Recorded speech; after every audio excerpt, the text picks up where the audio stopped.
Alright guys, we're going to take a quick drive out to the Lake Michigan shoreline at a destination lighthouse called Point Betsy. On this drive, we're going to talk about a couple things. One, my travel itinerary. So, it turns out I will be going to the San Francisco Worn and Wound Wind-Up show at the I think it's the last weekend in April, like the 27th, 28th, 29th, right in there. So I will be going to that. Big thanks to some help from a buddy. I will talk more about that in a future video. So I'm excited about that. Hopefully I can meet up with some great people over on the West Coast, out in California. I know quite a few people out that way, and hopefully I'll meet some more people out that way. So looking forward to that. And then the weekend after that, so the weekend of May 6th, I will be headed to the East Coast, to Rhode Island, to hang out with the great people over at Saltzman's. They're a watch authorized dealer that I work with. They have a bunch of different brands. They're putting on a Breitling Top Time event, so I will be there as well. So if you're East Coast or West Coast, pretty soon potentially we'll be able to meet up and hang out for a little bit. More details to come. Let's see. And then a couple weeks after the Rhode Island event, I actually have a Random Rob Discord meetup in Louisville, Kentucky. But that's more of a private event. But if you live in that area, in the Louisville area, and you want to meet up, you know, reach out to me. Maybe we can arrange a quick meetup or something. We'll end up at like Churchill Downs and Whiskey Row and stuff like that. All right, back to some watches real quick. The Watches and Wonder is actually next week, so I know a lot of people are doing videos about that and trying to predict what the new models are going to be, more specifically just from Rolex. I know that's like the big dog in the industry, so that's what everyone's mostly hyped up or excited about. Me, not so much. I mean, it's cool to see, but I'm not going to buy any, and I don't intend to like really review any. Maybe if it happens, but I doubt it. So I'm just more of a just kind of sit back and watch it happen sort of thing. I'm not going to do any predictions or pretend that I am extremely interested in that world, because I'm just not. So Watches and Wonders, yeah, that's really cool for a lot of people. I could care less. More importantly, I think, is the releases that you're going to see from the entry luxury lineup. I think those are the ones that interest me. And then certainly the micro brands. And then I've been told that Seiko has a bunch of new, I don't know if they're new models, more so than they are just new colorways coming out April 1st. No, it is not an April Fool's joke. It will be some really cool Seikos coming out soon. So I will get hands on those new colorways or models right away as soon as they are released. That should happen. So I'm excited about those because those are much more approachable and more my oh, in case you didn't notice, we're getting snow again. So in the great north of Michigan, it seems like we always get these late March snowstorms. So the road's still warm, it's not super cold, so I'm not worried about, you know, traction necessarily, but I'm also not going to do any aggressive driving today just because, you know, why risk it or anything. So today is more of just a relaxing scenic drive, and you can see there's the sign for Point Betsy. So I'm still getting used to this car. I have almost 800 miles on this 23 Civic Si, so I'm still getting used to it.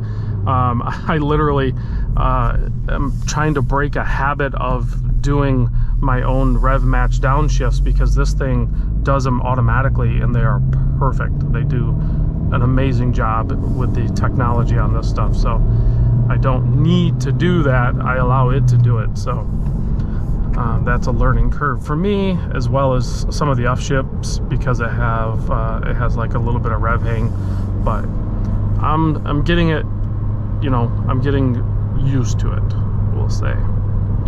So this is just a little dead-end road that just goes out to Point Betsy.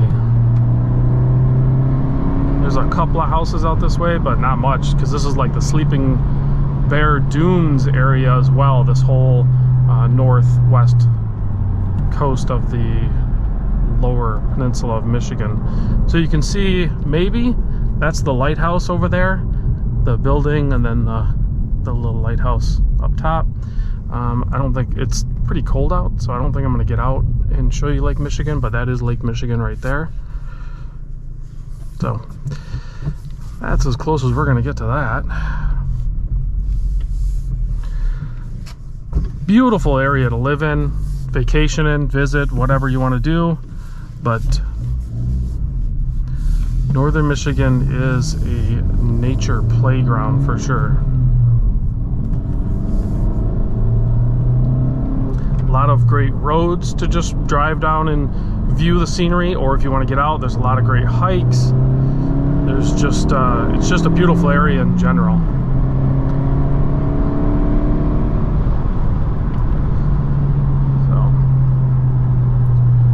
So you listen to this rev match. That does that automatically. And there's some deer right there. You got to watch for those guys.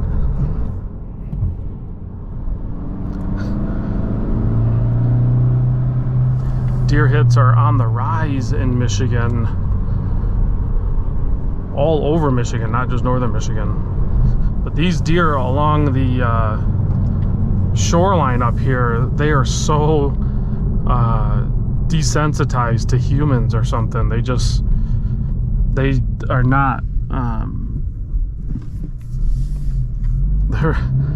they're not hunted or anything, and there's not a ton of traffic in the area, so they just kind of do their own thing.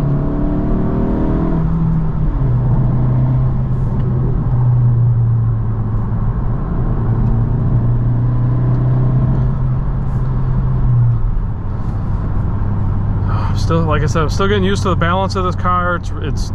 It's very unique for a front-wheel drive car because it has a mechanical limited slip differential in the front, and the way the back end is on this thing, it'll try to step out on you. It actually doesn't push. It doesn't have a bias towards understeer like a traditional front drive car.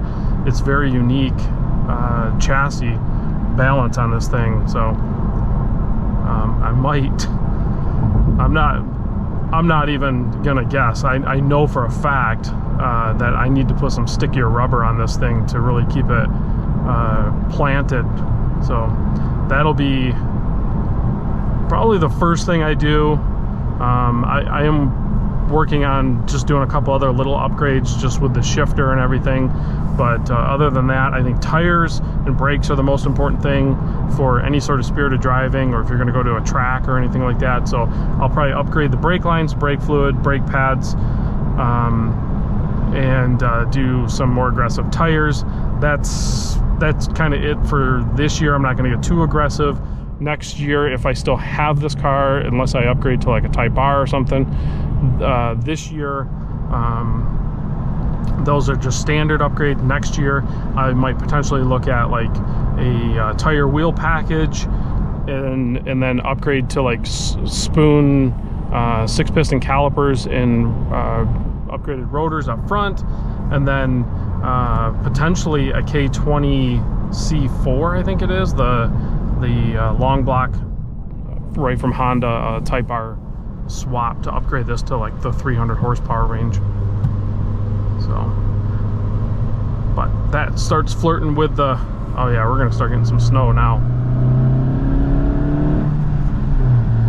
You gotta be careful through here. I often see deer through here, so crossing. Alright guys, that is the video. That is my Sunday drive for today. Let me know if you like the format, if you want to see shorter or longer, or what topic you want to see, or if you want to see some more interesting roads. Also, there'll be some other vehicles to be driven, not just this Honda, but this will be my easy grab and go one because it's my car. But soon I'll show some other ones. Yeah, we're gonna start getting some accumulation now. So I'm gonna wrap this up and get this thing home.